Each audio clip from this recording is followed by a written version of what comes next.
President Donald Trump and Ukrainian President Volodymyr Zelenskyy expressed hope that their meeting with European leaders today could lead to talks with Russian President Vladimir Putin to bring an end to the war in Ukraine. This comes as rising tensions over President Trump's move on federal law enforcement in Washington, D.C. enters its second week. Karen Kafa reports on the concerns among D.C. officials and residents.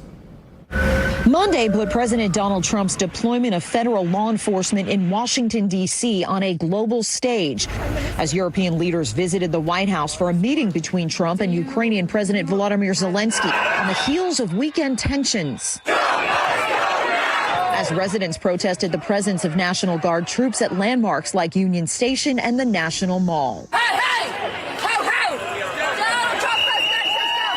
Residents from in and around the city this weekend said the Trump show of force doesn't make sense, as D.C. officials point to a decline in violent crime since a 2023 spike. You should not deploy the National Guard on this soil for the purpose of intimidating a populace. That is not what they are here for. The FBI said law enforcement made 68 arrests in D.C. on Saturday and Sunday, including 19 FBI arrests, and seized 15 firearms.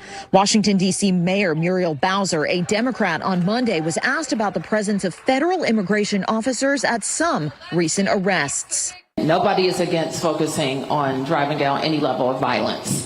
And so if this is really about immigration enforcement, I think the administration should make that plain. Meanwhile, governors from 3 Republican-led states, West Virginia, Ohio, and South Carolina, agreed to send hundreds of their National Guard troops to Washington.